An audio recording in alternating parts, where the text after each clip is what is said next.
ಭೀಮಾ ತೋರಿಸಿದ್ದಕ್ಕಿಂತ ಹೆಚ್ಚಿನ ಶವಗಳು ಸಿಗ್ತವೆ ಅನ್ನುವಂತಹ ಆತಂಕದಲ್ಲೂ ಕೂಡ ಅವರೆಲ್ಲರೂ ಇದ್ದದ್ದನ್ನ ನಾವು ನೋಡ್ತಾ ಇದ್ವಿ. ಅಲ್ಲಿ ಯೂಟ್ಯೂಬರ್ಗಳ ಮೇಲೆ ಹಲ್ಲೆ ಮಾಡ್ಲಿಕ್ಕೆ ಹೋಗಿದ್ರಾ ಅಥವಾ ಪೊಲೀಸರ ಮೇಲೆ ಹಲ್ಲೆ ಮಾಡ್ಲಿಕ್ಕೆ ಹೋಗಿದ್ರಾ, ಭೀಮನ ಮೇಲೆ ಹಲ್ಲೆ ಮಾಡ್ಲಿಕ್ಕೆ ಹೋಗಿದ್ರಾ ಅನ್ನುವಂತಹ ಅನುಮಾನಗಳು ಕೂಡ ಈಗ ಮೂಡ್ತಾ ಇದ್ದಾರೆ.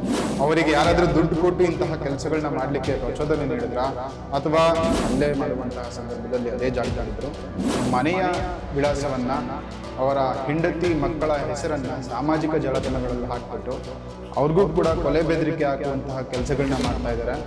ಧರ್ಮಸ್ಥಳಕ್ಕೆ ಸಂಬಂಧಪಟ್ಟಂತೆ ಈ ವಿಚಾರಗಳನ್ನು ಹೊಸದಾಗಿ ನಡೀತಿರ್ತಕ್ಕಂಥದ್ದಿಲ್ಲ. ಆದರೆ ಕರ್ನಾಟಕ ರಾಜ್ಯದಲ್ಲಿರ್ತಕ್ಕಂತಹ ಎಲ್ಲ ಮಾಧ್ಯಮದ ವರದಿಗಾರರನ್ನ ಮತ್ತೆ ಮಾಧ್ಯಮದ ಮಾಲೀಕರನ್ನು ಕೂಡ ಸೇರಿಸಿ ನಾನು ಹೇಳ್ತಾ ಇದ್ದೀನಿ, ನೀವು ನೋಡ್ಕೊಂಡು ಸುಮ್ಮನೆ ಇರ್ತಿದ್ರಾ ಅನ್ನುವಂತಹ ಪ್ರಶ್ನೆಯನ್ನ ನಿಮಗೆ ನೀವೇ ನಿಮ್ಮ ಆತ್ಮಸಾಕ್ಷಿಗೆ ಕೇಳ್ಕೊಬೇಕಾಗ್ತದೆ. ಒಂದು ಸಂದರ್ಭದಲ್ಲಿ ಅಜಿತ್ ಹನುಮಕ್ಕನವರಲ್ಲ ಅವರು, ಅಜಿತ್ ಜೈನ್ ಅವರು ಅಲ್ಲಿ ನಡೀತಿರ್ತಕ್ಕಂತಹ ಎಲ್ಲ ತನಿಖೆಯ ವಿಚಾರಗಳನ್ನ ಮತ್ತು ಅಲ್ಲಿ ಉದ್ಘಾನ ಆಗಿರ್ತಕ್ಕಂತಹ ಮೂಳೆಗಳನ್ನ ಯಾವ FSL ಲ್ಯಾಬ್ಗೆ ಕಳಿಸಲಾಗ್ತಾ ಇದೆ, WhatsAppನ ಮೂಲಕ ಈ ಪ್ರಕರಣದ ಆರೋಪಿಗಳಿಗೆ ಕಳಿಸಿರ್ತಕ್ಕಂಥದ್ದನ್ನ, ಆ ದೂರನ್ನ ವಾಪಸ್ ತಗೋ ಅನ್ನುವಂತಹ ಬೆದರಿಕೆಗಳನ್ನ ಭೀಮನ ಮುಂದೆ ಹಾಕಿದ್ರ ಅನ್ನುವಂಥದ್ದನ್ನ ಮತ್ತು ಇದನ್ನ ಕಡ್ಡಾಯವಾಗಿ ಸಾರ್ವಜನಿಕಗೊಳಿಸಿದ್ದಾರೆ.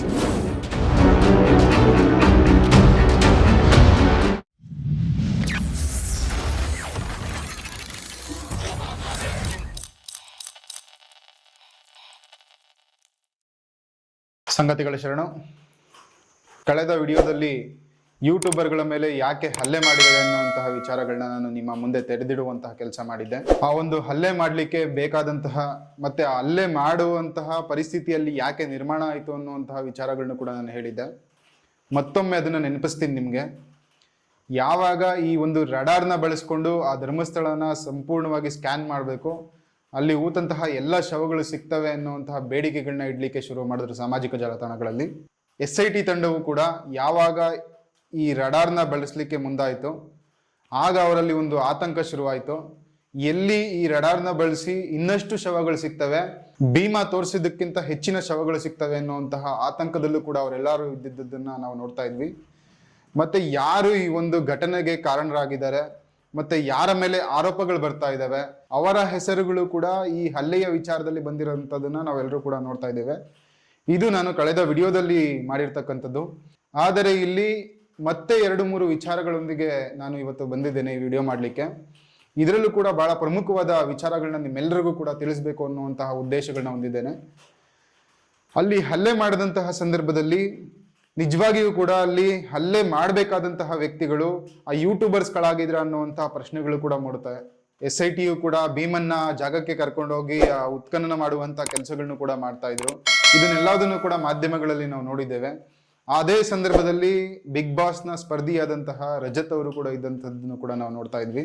ನಮಗೆ ಮೂಡುವಂತಹ ಪ್ರಶ್ನೆ ಏನು ಅಂತ ಹೇಳಿದ್ರೆ, ಅಲ್ಲಿ ಯೂಟ್ಯೂಬರ್ಗಳ ಮೇಲೆ ಹಲ್ಲೆ ಮಾಡ್ಲಿಕ್ಕೆ ಹೋಗಿದ್ರಾ ಅಥವಾ ಪೊಲೀಸರ ಮೇಲೆ ಹಲ್ಲೆ ಮಾಡ್ಲಿಕ್ಕೆ ಹೋಗಿದ್ರಾ ಅನ್ನುವಂಥದ್ದು ಒಂದು ಪ್ರಶ್ನೆ ಆದ್ರೆ, ಭೀಮನ ಮೇಲೆ ಹಲ್ಲೆ ಮಾಡ್ಲಿಕ್ಕೆ ಹೋಗಿದ್ರಾ ಅನ್ನುವಂತಹ ಅನುಮಾನಗಳು ಕೂಡ ಈಗ ಮೂಡ್ತಾ ಇದ್ದಾವೆ. ಯಾಕೆ ಈ 2 ಪ್ರಮುಖವಾದ ಅನುಮಾನಗಳು ಮೂಡ್ತಾ ಇದೆ ಅನ್ನುವಂಥದ್ದನ್ನ ನಾವು ಏನಾದ್ರೂ ಯೋಚನೆ ಮಾಡೋದಾದ್ರೆ, ಯಾವಾಗ ಯೂಟ್ಯೂಬರ್ಗಳ ಮೇಲೆ ಹಲ್ಲೆ ಆಯಿತು ಅವರು ವರದಿ ಮಾಡುವಂತಹ ಸಂದರ್ಭದಲ್ಲಿ SIT ತಂಡವು ಕೂಡ ಆ ಸ್ಥಳದಲ್ಲಿ ಉತ್ಖನನ ಮಾಡುವಂತಹ ಕೆಲಸನ ಮಾಡ್ತು. ಅದೇ ವಿಚಾರವಾಗಿ ಈ ಯೂಟ್ಯೂಬರ್ಗಳು ಕೂಡ ವರದಿ ಮಾಡುವಂತಹ ಕೆಲಸಗಳನ್ನ ಮಾಡ್ತಾ ಇದ್ರು. ಆ ರಜತ್ ಅವರು ಮಾತಾಡಿರ್ತಕ್ಕಂಥ ವಿಡಿಯೋನ ನೋಡಿದ್ರೆ ಅಲ್ಲಿ ಬಂದಿದ್ದಂತಹ ಕಿಡಿಗೇಡಿಗಳು ಯಾರು ಅನ್ನುವಂತಹ ವಿಚಾರಗಳು ಕೂಡ ನಮ್ಗೆ ಅರ್ಥ ಆಗುತ್ತೆ. ಮತ್ತೆ ಆ ಒಂದು ಸ್ಥಳಕ್ಕೆ ಬರ್ಬೇಕಾದ್ರೆ ಯಾವ ವಾಹನಗಳನ್ನ ಬಳಸಿದ್ರು ಅನ್ನುವಂತಹ ವಿಚಾರಗಳು ಕೂಡ ಗೊತ್ತಾಗುತ್ತೆ. ಇಲ್ಲಿ ನಾವು ಪ್ರಮುಖವಾಗಿ ಈ 2 ಪ್ರಶ್ನೆಗಳನ್ನ ನಾನು ಮತ್ತು ಈ 2 ಘಟನೆಗಳನ್ನ ಹೇಳಿದೆ ನಾನು ನಿಮ್ಗೆ. ಇಲ್ಲಿ ನಿಜವಾಗ್ಲೂ ಕೂಡ ಆ ಯೂಟ್ಯೂಬರ್ಗಳ ಮೇಲೆ ಹಲ್ಲೆ ಮಾಡ್ಲಿಕ್ಕೆ ಹೋಗಿದ್ರಾ ಅಥವಾ ಪೊಲೀಸ್ ಇಲಾಖೆಯವರ ಮೇಲೆ ಹಲ್ಲೆ ಮಾಡ್ಲಿಕ್ಕೆ ಹೋಗಿದ್ರಾ ಅಥವಾ ಭೀಮನನ್ನೇ ಹೊಡೆಯುವುದಕ್ಕೆ ಹೋಗಿದ್ರಾ ಅನ್ನುವಂಥದ್ದು ಕೂಡ ಸಾಮಾಜಿಕ ಜಾಲತಾಣಗಳಲ್ಲಿ ಎಲ್ಲರೂ ಕೂಡ ಕೇಳ್ತಿರ್ತಕ್ಕಂಥ ಪ್ರಶ್ನೆ. ಮತ್ತೆ ನಾವು ಕೂಡ SIT ತಂಡಕ್ಕೆ ಮತ್ತು ಹಲ್ಲೆ ಮಾಡಿದವ್ರಿಗೆ ಕೇಳಬೇಕಾದಂತಹ ಒಂದು ಪ್ರಶ್ನೆ, ಯಾಕೆ ಇವರು ಹಲ್ಲೆ ಮಾಡಕ್ ಹೋದ್ರು ಅನ್ನುವಂತಹ ವಿಚಾರಗಳನ್ನ ನಾವು ನೋಡಿದಾಗ, SIT ತಂಡದ ಮೇಲೆ ಏನಾದ್ರು ಹಲ್ಲೆ ಮಾಡಿದಿದ್ರೆ ಅಥವಾ ಅಲ್ಲಿನ ಪೊಲೀಸ್ ಅವರ ಮೇಲೆ ಏನಾದ್ರು ಹಲ್ಲೆ ಮಾಡಿದಿದ್ರೆ ಲಾ ಅಂಡ್ ಆರ್ಡರ್ ಸಮಸ್ಯೆ ಹೆಚ್ಚಾಗ್ತಾ ಇತ್ತು. ಪೊಲೀಸಿನವರು ಯಾರು ಹಲ್ಲೆ ಮಾಡಿದ್ರು ಅವ್ರ ಮೇಲೆ ಪ್ರಕರಣವನ್ನ ದಾಖಲಿಸ್ಕೊಂಡು ತನಿಖೆ ಮಾಡಿದಾಗ ಅಷ್ಟೇ ಸತ್ಯಾಸತ್ಯತೆಗಳು ಬಯಲಾಗ್ತವೆ ಅನ್ನುವಂಥದ್ದನ್ನು ಕೂಡ ನಾವು ಪೊಲೀಸ್ನವರಿಗೆ ಈ ಮೂಲಕ ತಿಳಿಸುವಂತಹ ಕೆಲಸನ ಮಾಡ್ತೀವಿ. ಮತ್ತೆ ಭೀಮನನ್ನೇನಾದ್ರೂ ಹಲ್ಲೆ ಮಾಡ್ಲಿಕ್ಕೆ ಹೋಗಿದ್ರ ಅನ್ನುವಂಥದ್ದೇನಾದ್ರೂ ನಾವು ನೋಡಿದ್ರೆ ಅವತ್ತಿಂದನೂ ಕೂಡ ಸಾಮಾಜಿಕ ಜಾಲತಾಣಗಳಲ್ಲಿ ಮತ್ತು ನೇರವಾಗಿ ಭೀಮನ ವಿರುದ್ಧವಾಗಿ ಆಕ್ರೋಶಗಳನ್ನು ಕೂಡ ಹೊರ ಹಾಕಿರ್ತಕ್ಕಂಥದ್ದನ್ನ ನಾವೆಲ್ಲರೂ ಕೂಡ ನೋಡ್ತಾ ಇದೀವಿ. ಇಷ್ಟು ದಿನಗಳು ಕೂಡ ಆ ಧರ್ಮಸ್ಥಳದಲ್ಲಿ ನಡೀತಿರ್ತಕ್ಕಂತಹ ಎಲ್ಲ ಹತ್ಯಾಕಾಂಡಗಳಿಗೆ ಸಾಕ್ಷಿಗಳಿಲ್ಲದೆ ಹೋಗಿದ್ರು. ಕೆಲವರು ನೋಡಿದ್ರು ಕೂಡ ಬಂದಿರಲಿಲ್ಲ. ಕೆಲವು ಸಾಕ್ಷಿಗಳು ಹೆದರ್ಕೊಂಡು ಮನೇಲಿದ್ದಂಥದ್ದು ಕೂಡ ನೋಡಿದ್ದೇವೆ. ಈಗಲೂ ಕೂಡ ಹೆದರ್ಕೊಂಡು ಮನೇಲಿರ್ತಕ್ಕಂತಹ ಮತ್ತು SIT ತಂಡ ರಚನೆ ಆದ್ಮೇಲೆ ಬರ್ತಿರ್ತಕ್ಕಂತಹ ಸಾಕ್ಷಿಗಳನ್ನು ಕೂಡ ನಾವು ನೋಡ್ತಾ ಇದ್ದೇವೆ.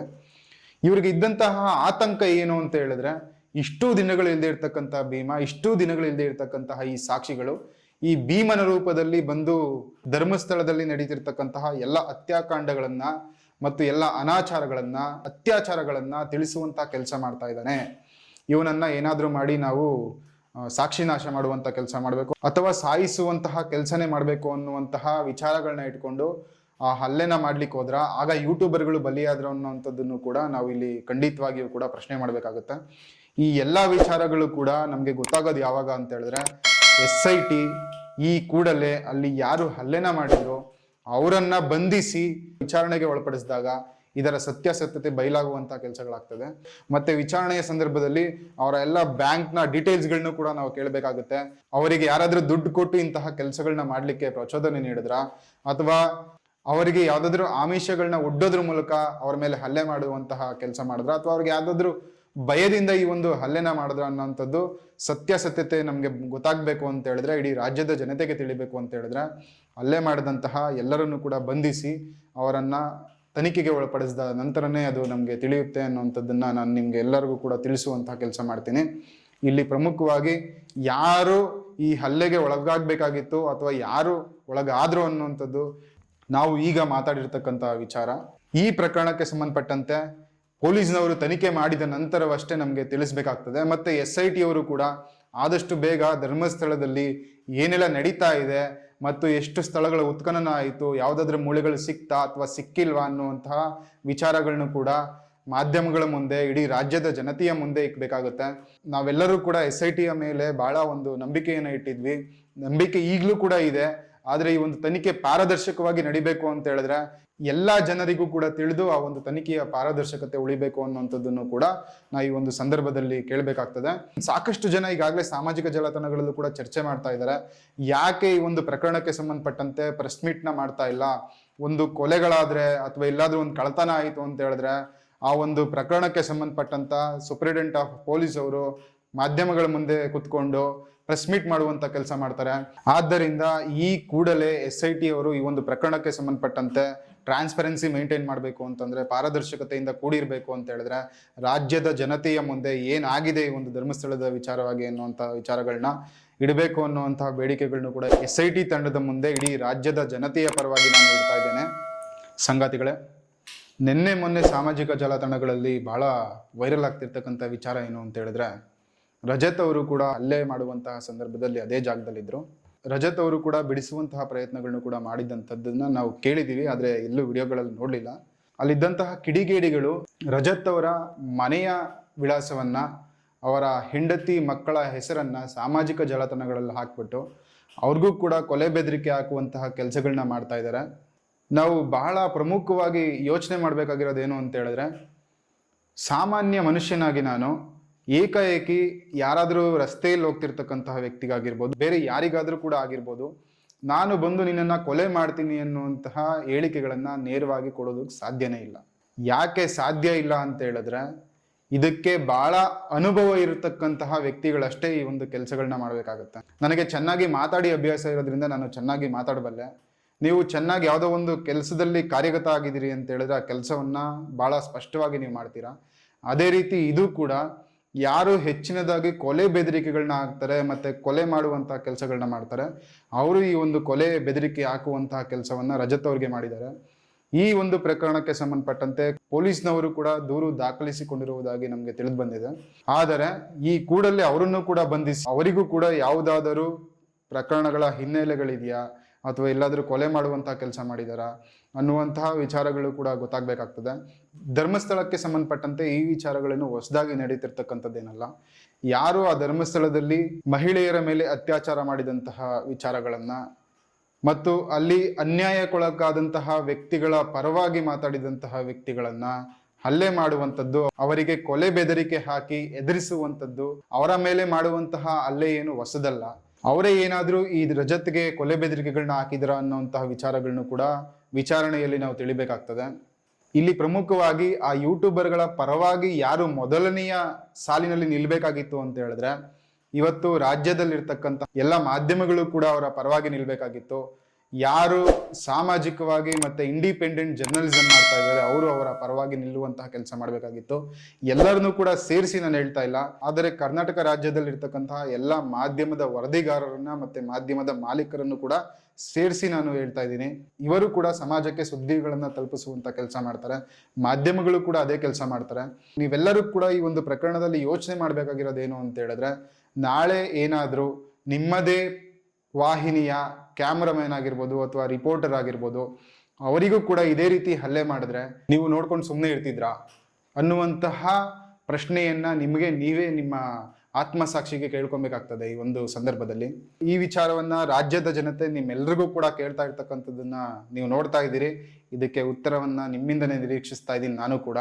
ಮತ್ತು ಇದೇ ವಿಚಾರಕ್ಕೆ ಸಂಬಂಧಪಟ್ಟಂತೆ ಸುವರ್ಣ ನ್ಯೂಸ್ ವಾಹಿನಿಯ ಅಜಿತ್ ಹನುಮಕ್ಕನವರಲ್ಲ, ಅವರು ಅಜಿತ್ ಜೈನ್ ಅವರು ಹೇಳ್ತಾರೆ, ಸುಳ್ಳು ದೂರನ್ನ ದಾಖಲಿಸಿದ್ದಾರೆ ಅನ್ನುವಂತಹ ವಿಚಾರಗಳು ಕೂಡ ಗೊತ್ತಾಗ್ತಾ ಇದೆ.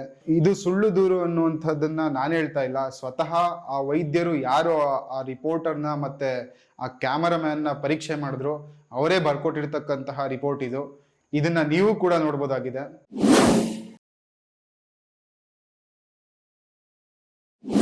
ಆದರೆ ಇಲ್ಲಿ ಬಹಳ ಸೂಕ್ಷ್ಮವಾಗಿ ನಾವು ಅರ್ಥ ಮಾಡ್ಕೊಬೇಕಾಗಿರ್ತಕ್ಕಂಥ ವಿಚಾರ ಏನು ಅಂತ ಹೇಳಿದ್ರೆ, ನೂರಾರು ಹೆಣಗಳನ್ನ ಅರಣ್ಯದ ಒಳಗೆ ಉಳಿದಿವೆ ಎನ್ನುವಂತಹ ವಿಚಾರಗಳನ್ನ ಹೇಳ್ತಾ ಇದ್ದಾರೆ. ಈಗಾಗಲೇ ಸಾಕಷ್ಟು ಅಸ್ಥಿ ಪಂಜರಗಳು ಕೂಡ ಅರಣ್ಯದ ಒಳಗಡೆ ಸಿಕ್ಕಿದೆ. ಒಂದು ಸಣ್ಣ ಕಾಗದವನ್ನ ಹಾಕಿದ್ರೆ ಅಥವಾ ಒಂದು ಸಣ್ಣ ಮರವನ್ನ ಕಡಿದ್ರೆ ಅಥವಾ ಅರಣ್ಯಗಳಲ್ಲಿ ಯಾವುದಾದ್ರೂ ಬೇರೆ ತರಹದ ಚಟುವಟಿಕೆಗಳನ್ನ ಮಾಡಿದ್ರೆ ಕೂಡಲೇ ಅರಣ್ಯ ಇಲಾಖೆಯವರು ಹೋಗಿ ಆ ಒಂದು ದೂರನ್ನ ದಾಖಲಿಸ್ಕೊಳ್ಳುವಂತ ಕೆಲಸ ಮಾಡ್ತಾರೆ. ಆದರೆ ನೂರಾರು ಹೆಣ್ಣು ಮಕ್ಕಳ ಶವವನ್ನ ಹೂತಿದೀವಿ ಅಂತ ಹೇಳಿದ್ರು ಕೂಡ ದೂರನ್ನ ದಾಖಲಿಸ್ಕೊಳ್ಳೋದಿಲ್ಲ. ಆದ್ರೆ ಈ ಒಂದು ಪ್ರಕರಣದಲ್ಲಿ ಹಲ್ಲೆ ಆಯ್ತು ಅನ್ನುವಂತಹ ಸುಳ್ಳು ವಿಚಾರಗಳನ್ನ ಹೇಳಿದ್ರೆ ದೂರನ್ನ ದಾಖಲಿಸ್ಕೊಂತಾರೆ ಅಂತ ಹೇಳಿದ್ರೆ ಖಂಡಿತವಾಗಿಯೂ ಕೂಡ ಇದ್ರ ಬಗ್ಗೆ ನಾನು ಏನು ಹೇಳೋದಿಲ್ಲ. ವೀಕ್ಷಕರಿಗೆ ಈ ವಿಚಾರವನ್ನ ಬಿಟ್ಬಿಡ್ತೇನೆ. ಮತ್ತೆ ಇನ್ನೊಂದು ವಿಚಾರ, SIT ತಂಡದಲ್ಲಿದ್ದಂತಹ ಮಂಜುನಾಥ್ ರವರ ಮೇಲೆ ಬಹಳ ಗಂಭೀರವಾದಂತಹ ಆರೋಪಗಳಿದ್ವು. ಅಲ್ಲಿ ನಡೀತಿರ್ತಕ್ಕಂತಹ ಎಲ್ಲ ತನಿಖೆಯ ವಿಚಾರಗಳನ್ನ ಮತ್ತು ಅಲ್ಲಿ ಉತ್ಖನನ ಆಗಿರ್ತಕ್ಕಂತಹ ಮೂಳೆಗಳನ್ನ ಯಾವ FSL ಲ್ಯಾಬ್ಗೆ ಕಳಿಸಲಾಗ್ತಾ ಇದೆ ಅನ್ನುವಂತಹ ವಿಚಾರಗಳನ್ನ ವಾಟ್ಸಪ್ನ ಮೂಲಕ ಈ ಪ್ರಕರಣದ ಆರೋಪಿಗಳಿಗೆ ಕಳಿಸಿರ್ತಕ್ಕಂಥದ್ದನ್ನ ಗಿರೀಶ್ ಮಟ್ಟಣ್ಣನವರು ಕೂಡ ಆರೋಪ ಮಾಡ್ತಾರೆ, ಮತ್ತೆ ಸಾಕಷ್ಟು ಜನರು ಕೂಡ ಆರೋಪ ಮಾಡ್ತಾರೆ. ಆದರೂ ಕೂಡ SIT ತಂಡ ಯಾಕೆ ಈ ಒಂದು ಮಂಜುನಾಥ್ನ ಬಂಧಿಸಿ ವಿಚಾರಣೆ ಮಾಡುವಂತಹ ಕೆಲಸನ ಮಾಡ್ತಾ ಇಲ್ಲ? ಇದು ಪ್ರಮುಖವಾದ ಲೀಡ್ SIT ತಂಡಕ್ಕೆ. ಯಾಕೆ ಅಂತ ಹೇಳಿದ್ರೆ, ಮಂಜುನಾಥ್ ಗೌಡನಿಗೂ ಮತ್ತು ಅಲ್ಲಿ ನಡೆದಿರ್ತಕ್ಕಂತಹ ಘಟನೆಗಳಿಗೂ ಅತ್ಯಾಚಾರಗಳಿಗೂ ಯಾವುದೇ ಸಂಬಂಧಗಳು ಇದಾವಾ ಇಲ್ವಾ ಅನ್ನುವಂಥದ್ದನ್ನ SIT ತಂಡ ಅದನ್ನ ಬಯಲು ಮಾಡಬೇಕಾಗ್ತದೆ. ಆದರೆ ಮಂಜುನಾಥ್ ಗೌಡನಿಗೆ ಯಾರು ಹಣವನ್ನೇನಾದ್ರೂ ಕೊಟ್ಟು ಆ ವಿಚಾರಗಳನ್ನ ತಿಳ್ಕೊಳ್ಳುವಂತಹ ಪ್ರಯತ್ನ ಮಾಡಿದ್ರ, ಆ ಭೀಮನಿಗೆ ಎದುರಿಸುವಂತಹ ಕೆಲಸನ ಮಾಡಿದ್ರ, ಆ ದೂರನ್ನ ವಾಪಸ್ ತಗೋ ಅನ್ನುವಂತಹ ಬೆದರಿಕೆಗಳನ್ನ ಭೀಮನ ಮುಂದೆ ಹಾಕಿದ್ರ ಅನ್ನುವಂಥದ್ದನ್ನ SIT ತಂಡ ಬಯಲುಗಳಿಬೇಕಾಗಿದೆ ಮತ್ತು ಇದನ್ನ ಕಡ್ಡಾಯವಾಗಿ ಸಾರ್ವಜನಿಕಗೊಳಿಸಬೇಕಾಗಿದೆ. ಯಾಕೆ ಸಾರ್ವಜನಿಕಗೊಳಿಸಬೇಕು ಅಂತ ಹೇಳಿದ್ರೆ, ಆ SIT ತಂಡದಲ್ಲಿರ್ತಕ್ಕಂತಹ ಎಲ್ಲ ಅಧಿಕಾರಿಗಳ ಮೇಲೆ ಕರ್ನಾಟಕದ ರಾಜ್ಯದ ಜನತೆ ಮನೆಯ ಮಕ್ಕಳಂತೆ ಭಾವಿಸಿ ಇವರು ನಮಗೆ ನ್ಯಾಯ ಕೊಡಿಸುವಂತ ಕೆಲಸ ಮಾಡ್ತಾರೆ. ಅಲ್ಲಿ ಮಡಿದಿರ್ತಕ್ಕಂತಹ ಎಲ್ಲ ಮತ್ತು ಅಲ್ಲಿ ಅತ್ಯಾಚಾರಕ್ಕೊಳಗಾಗಿರ್ತಕ್ಕಂತಹ ಎಲ್ಲರಿಗೂ ಕೂಡ ನ್ಯಾಯ ಕೊಡಿಸುವಂತ ಕೆಲಸ ಮಾಡ್ತಾರೆ. ಇವರು ನಿಜವಾಗ್ಲೂ ಕೂಡ ಕರ್ನಾಟಕದ ಸೂಪರ್ ಹೀರೋಗಳಾಗ್ತಾರೆ ಎನ್ನುವಂತಹ ಭರವಸೆಗಳನ್ನ ಇಟ್ಟಿದ್ರು. ಆದರೆ ಈ ಮಂಜುನಾಥ್ ಗೌಡನ ಪ್ರಕರಣ ನಡೆದಾದ ಮೇಲೆ SIT ತಂಡದ ಮೇಲೆ ಇದ್ದಂತಹ ಭರವಸೆ ಕಡಿಮೆ ಆಗಿದೆ ಎನ್ನುವಂತಹ ವಿಚಾರಗಳನ್ನ ನಾನು ಇಲ್ಲಿ ಪ್ರಸ್ತಾಪ ಮಾಡ್ತೇನೆ. ಈ ಕಡಿಮೆ ಆಗಿರ್ತಕ್ಕಂಥ ವಿಚಾರವನ್ನ ಹೆಚ್ಚು ಮಾಡಬೇಕು ಅಂತ ಹೇಳಿದ್ರೆ ಮತ್ತದೇ ಭರವಸೆ ಈ SIT ತಂಡದ ಮುಖ್ಯಸ್ಥರ ಮೇಲೆ ಬರಬೇಕು ಅಂತ ಹೇಳಿದ್ರೆ ಈ ಮಂಜುನಾಥ್ ಗೌಡನನ್ನ ಬಂಧಿಸಿ ಇದು ಸತ್ಯನ ಅಥವಾ ಸುಳ್ಳ ಅನ್ನುವಂತಹ ವಿಚಾರಗಳನ್ನು ಕೂಡ ಸಾರ್ವಜನಿಕಗೊಳಿಸಬೇಕಾಗ್ತದೆ ಎನ್ನುವಂತಹ ವಿಚಾರಗಳನ್ನು ಕೂಡ ನಾನು ಇಲ್ಲಿ ಪ್ರಸ್ತಾಪ ಮಾಡ್ತೇನೆ. ಇಷ್ಟು ವಿಚಾರಗಳನ್ನ ಈ ವಿಡಿಯೋದಲ್ಲಿ ನಾನು ನಿಮ್ಮೆಲ್ಲರ ಮುಂದೆ ಪ್ರಸ್ತಾಪ ಮಾಡಿದ್ದೇನೆ. ಆದಷ್ಟು ಬೇಗ SIT ತಂಡ ಈ ಒಂದು ವಿಚಾರಗಳಿಗೆ ಸಂಬಂಧಪಟ್ಟಂತೆ ಕಠಿಣ ಕ್ರಮಗಳನ್ನ ಕೈಗೊಳ್ಳಬೇಕು, ಆರೋಪಿಗಳನ್ನ ಬೇಗ ಬಂಧಿಸುವಂತ ಕೆಲಸ ಮಾಡಬೇಕು. ಅಲ್ಲಿ ಮಡಿದಂತಹ ಮತ್ತು ಅಲ್ಲಿ ಅತ್ಯಾಚಾರಕ್ಕೊಳಗಾದಂತಹ ಎಲ್ಲ ನಿಮ್ಮ ಸಹೋದರಿಯರಿಗೆ ನ್ಯಾಯ ಕೊಡಿಸ್ಬೇಕು ಅನ್ನುವಂತಹ ವಿಚಾರಗಳನ್ನು ಕೂಡ ನಾನು ಇಲ್ಲಿ ಹೇಳ್ತಾ ಈ ಒಂದು ವಿಡಿಯೋವನ್ನ ಮುಗಿಸ್ತಾ ಇದ್ದೇನೆ.